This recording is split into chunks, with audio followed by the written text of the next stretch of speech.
Hello there, Trevor here from Double Wheel Movies. So, as I mentioned in one of my recent videos, I did get a load of titles from Network and some from Arrow. Yeah, I know I keep saying I'm not really going to do these haul videos, but these are all first editions or special editions, so I thought that would make it a bit more worthwhile. So I'll start with Arrow actually. So of course they had their Easter sale on, as I'm sure many of you took part in.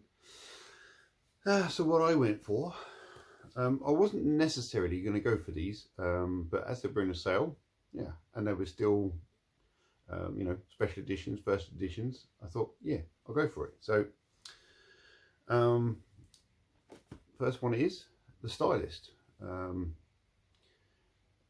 It seems more and more these days that Arrow are doing brand new films, so be interesting to check this one out and see if it holds up with all the other cult classics that they do. So that's The Stylist. Then we have The Brotherhood of Satan. Clearly a much older film. I think this one is from the 70s. Yep. So be interesting to see if this equally sits in nicely with the other classics that they've done. And last of all, from Arrow, my friend from the BFI put on Facebook that he was watching this a while ago, and he held up this edition. I thought, yeah, that looks like a nice edition. I kind of don't want to miss out on that. If I don't like it, then I can get rid of it. And that is Phantom of the Mall, Eric's Revenge. Never seen this film either, so be interesting to see what this one's like. Phantom of the Mall. So then from Network, 7 titles in total, and yes, they are all first editions because they all have their booklets. One of them literally has a leaflet, but it is related to the movie, so it's not just a promotional leaflet.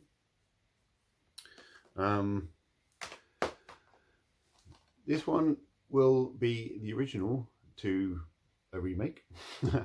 That will be one of my double bills, and it's the main reason I bought it. But it was still the first edition from Network's own website, and that is The Woman in Black. So this is the ITV TV movie, and it has 2 versions on here. It has the original aspect ratio, I think it's 1:37:1, so that's ever so slightly wider than 1:33:1, which is your 4:3 aspect ratio. But they've also done, I think, what you call a tilt and scan rather than a pan and scan. And a tilt means that they've gone this way on the image and then taken the wide sort of 1:78 aspect ratio from it, so they've chopped the top and the bottom of the picture off to create a widescreen version. So yes, you are losing picture, but if you want it to fill your TV, then that's what they've done, a tilt and scan as opposed to pan and scan, which is that way. That's what would used to happen. Obviously most films are shot widescreen, but to fit on your 4:3 TV, to fill up your screen, they would literally chop both sides of the picture off. But they would basically, if your picture's like this, they might pick this bit here because that's where the actor is. So when you see the film fully widescreen, you might see it with the actor right over here. So that's what pan and scan was. Basically selecting the part of the image they wanted to show you on the telly. So that's Woman in Black. Then we have a Hammer horror film here, and it is Hands of the Ripper. Now this artwork actually teams up with another film that Network have also released, which I have in my collection, and I can show you that here because on the inside artwork, it's not reversible, but there is an inner print. Let me just take it out, shall I? It has been double billed with Twins of Evil. So I'm going to do that as a double bill myself.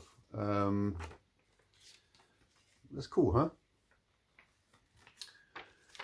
So yeah, back in the day it was double billed, I guess, in some theatres, and both these releases have the exact same artwork as that poster. I'll put that away later. Next one.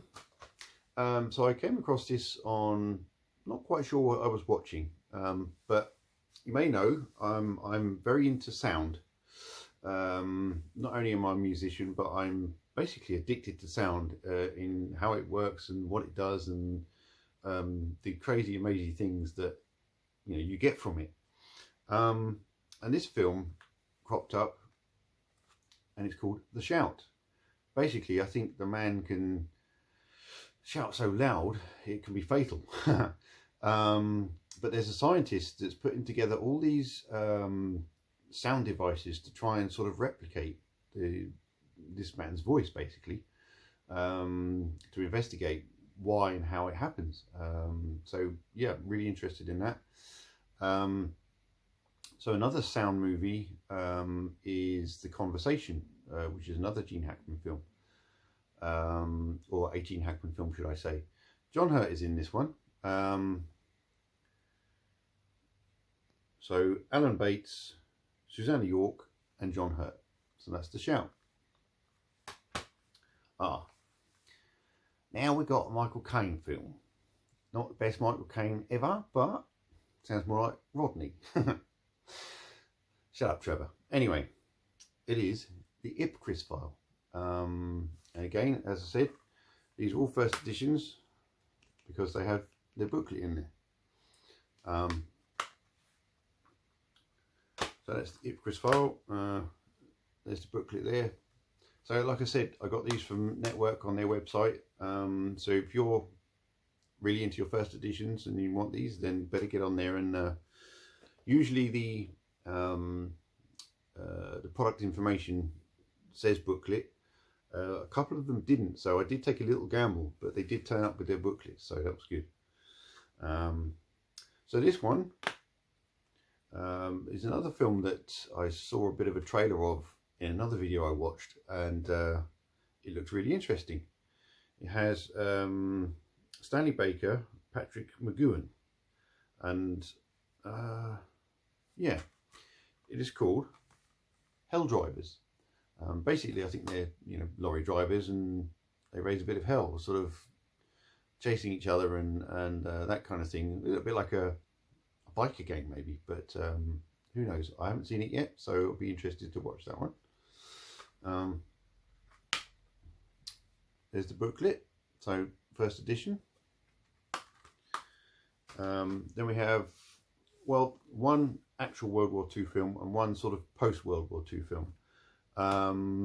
But as I mentioned in another video, watching all my World War II films in the best chronological order I can manage, of course I will add in post World War II films. Why not? Because I've started with pre-World War II films. So so the one that is based during World War II, and that is Danger Within. Now this one is the one that has the little leaflet. So it doesn't come with a booklet, but it does have information relating to the movie. That's Danger Within. And then the last one is called The Weapon. So from what I gather, this young lad finds a gun, and he thinks he gets, he discharges it, and I think someone dies. So he thinks he's the killer. But whilst there's sort of an investigation going on, there's obviously a real killer at hand. So, you know, find out who did it. So anyway, yeah, just a little short video, and like I also said the other day, I do tend to wear movie related t-shirts. Now my hat and my top are not direct movie related, but if you can see where they're from, I get a bit closer, and then the top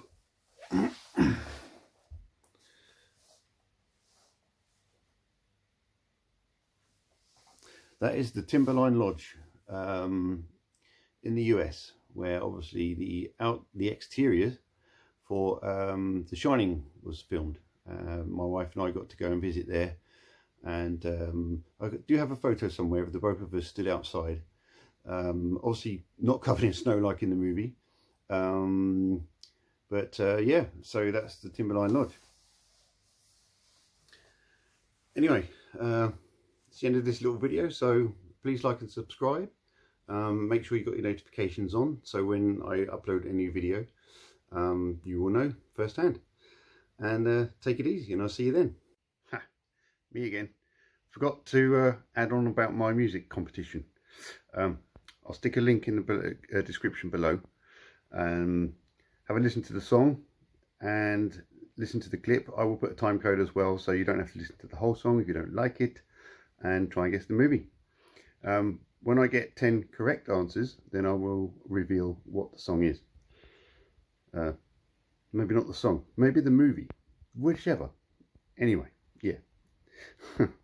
Take it easy.